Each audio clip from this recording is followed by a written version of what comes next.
এতিয়া few moments later অন্য এটা ভিডিঅ'লৈ আপোনালোকক স্বাগতম জনাইছোঁ আৰু মই আজি স্পেচিয়েল ব্লগ বুলিয়ে ক'ব পাৰি কাৰণ মানে 2023 কমপ্লিট হৈ মেলি 2024 কেনেকৈ আমি ৱেলকাম কৰোঁ সকলোবোৰ দেখাম আৰু ক'ত আমি 31st ক'ত আমি খাওঁ খানা আৰু আহি মেলি দিচাংমুখৰ পৰা देखो अब मैं क्या करता हूँ আৰু এতিয়া আমি এফালে যাম কোন কোন যাওঁ আৰু কাৰ ঘৰলৈ যাওঁ ফাইনেলি দেখামগে তাত গৈ তেতিয়াহ'লে মই দেখাই আছোঁ থৈ যাব লাগিব কাৰণ ই বহুত বেছি উৎপাত কৰে আৰু আজি দিচাংমুখলৈও লৈ গৈছিলোঁ বহুত বেছি উৎপাতো কৰিলে আৰু তেওঁ তাক এৰি থৈ যাবলৈ মনো নাযায় কিন্তু তেওঁ আজি এৰি থৈ যাবলগীয়া হ'ব কাৰণ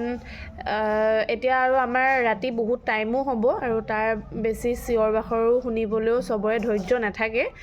ক'ত খাম বুলি কৈছিলোঁ আৰু আহি গ'লোঁ ফাইনেলি এফালে আহিছোঁ বাৰবাদৰ ঘৰলৈ আৰু এফালে আহিছোঁ আমি এফালে আহিছে মা এফালে আহিছে বা মায়ে চাই আছে চিৰিয়েল এফালে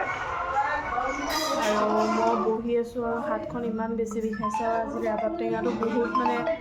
গধুৰে আছিলে নে কি নাজানো সৰু আছিলে ৰাবাব টেঙাটো ক'তনো গধুৰ হ'ব কিন্তু তেওঁ মানে কেলে নাজানো বহুত হাতখন বিষাইছে আৰু হাতটোতো বিষাইছে বিষাইছে বহুত শান্তি পাইছোঁ আজি আৰু এতিয়া জুই ফুৱাবলৈ লৈছে বনাবৰ কাৰণে মানে ষ্টাৰ্ট কৰিছে আৰু তেতিয়াহ'লে তালৈ লৈ যাওঁ জুই একদম এনেকৈ জুইৰ পৰা জ্বলি আছে আৰু এইফালে আছে নহৰু কিবা এটা দিলেও হয় অঁ জুইত কিবা এটা দিব লাগে বুলি কৈছে আৰু তাই নহৰু এটা দি আমি একদম ধুনীয়াকৈ গোটেইগাল বহি আছোঁ এইফালে বাবা বা আৰু এইফালে আজি খুৰীৰ জন্মদিন আৰু ইয়াক কেক কাটিবৰ কাৰণে লৈছে কেক মানে কষ্টুৰে বনায় আৰু এইফালে কষ্টুৰি আৰু তাই বহুত ধুনীয়া কেক বনায় আপোনালোকে অৰ্ডাৰ কৰিবও পাৰিব তাইৰ ওচৰত বহুত ধুনীয়া কেক বনায় Happy birthday to you Happy birthday to you Happy birthday dear Julie Happy birthday to you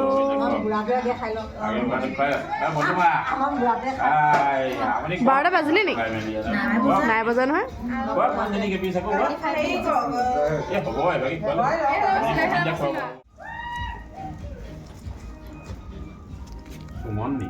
এইখিনি চালাড হ'ব চাগে হয়নে বাৰ্থডে কাৰণে কেক বিতাই আছে মানুহজনী আজি বাৰ্থডে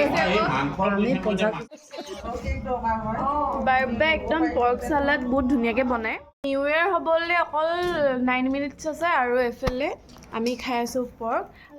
जनता माफ বাৰটা একদম কমপ্লিট বাজিলে আৰু সকলোলৈকে নতুন বছৰৰ শুভেচ্ছা জ্ঞাপন কৰিছোঁ আৰু এইফালে একদম ইয়াত বহি থকা সকলোলৈকে নতুন বছৰৰ শুভেচ্ছা থাকিলে দেই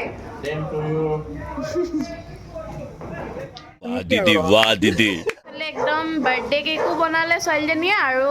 নিউ ইয়েৰ বুলিও কেক বনালে একদম ধুনীয়াকৈ আৰু বাৰ্থডে কেকটো বহুত টেষ্টি হৈছিলে আৰু এইটোও বহুত টেষ্টি হ'ব খাব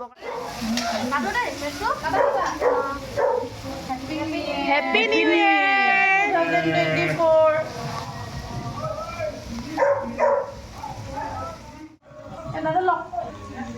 একদম নিউ ইয়েৰৰ খানা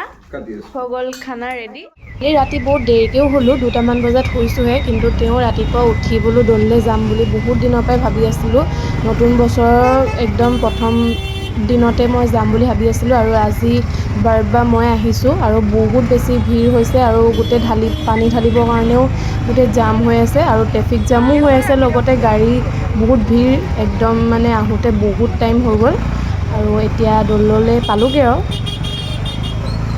এয়া কিমান ভিৰ দেখিছেনে বহুত বেছি ভিৰ আৰু ভিতৰতোতো ক'বই নালাগে লাইন পাতি বহুত দূৰৰ পৰাই লাইন পাতিবলগীয়া হৈছে এয়া বাৰবা মই আৰু এইফালে মই দেখামগৈ কিমান ভিৰ হৈছে ভিতৰত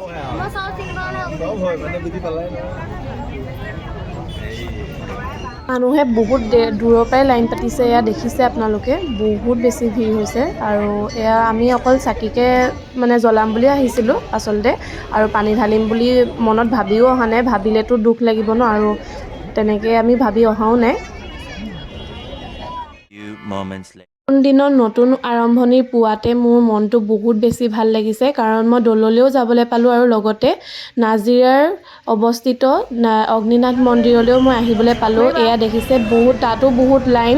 ভিৰ একদম মানুহৰ, আৰু হ'বই ন, কাৰণ নতুন বছৰ আৰম্ভণি তাতে, আৰু সোমবাৰো পৰিছে লগতে। বহুত বেছি ভাল লাগিছে আহি, আৰু তাতে চাকি দুগজ দিওঁ বুলিয়ে আহিলোঁ, আৰু পটককৈ ওলোৱা হ'ল,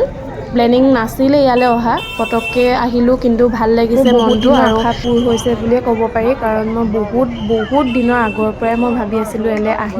আহিমকৈ, কিন্তু সদায় আহিব নোৱাৰোঁ, কিন্তু ছাডেনলি প্লেন কৰিলে চব সফল হয় বুলিয়ে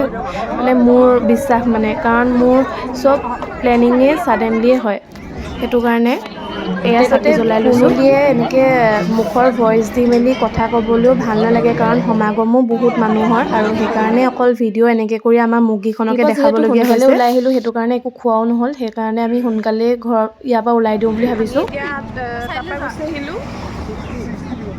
একো খাই আহিবলৈ নহ'ল কাৰণে ভৱানী চুইটছতে সোমালোঁ, তাতে কচৰি চিঙৰা এনেকৈ কৰি খালোঁ, আৰু খাই মেলি এতিয়া আমি মামাহঁতৰ ঘৰলৈ গ'লোঁ, মানে মই অকলেই গ'লোঁ আৰু মামাহঁতৰ ঘৰলৈ, আৰু সোনকালে গৈ মেলি এতিয়া বহি আছোঁগৈ তাতে, আৰু 1 জানুৱাৰী হয় তাতে, আৰু একেলগতে দেখা শুনাকৈ ভাত এসাঁজ খাওঁ বুলি মায়ে ক'লে, আৰু সেইটো কাৰণে মামাহঁতৰ ঘৰলৈ মই বাহিৰে গুচি গ'লোঁ, আৰু মাহঁত আহি আছে। এনেকুৱা উৎপাত মানে ব্লগটো ইমান বেছি দীঘলীয়া নকৰোঁ, আৰু এহেঁতৰ এতিয়া উৎপাত মই চাই থাকিবলগীয়া হ'ব, এহেঁতকটোতো এতিয়া মই জেলিব লাগিবই আৰু। তেতিয়াহ'লে আজি ব্লগটো ইমানটোৱে, আৰু এটা নতুন ভিডিঅ'ৰ সৈতে আকৌ লগ পাম। তেতিয়াহ'লে আজিলৈ বাই বাই, জয় অসম কৈ দিয়া, জয় অসম।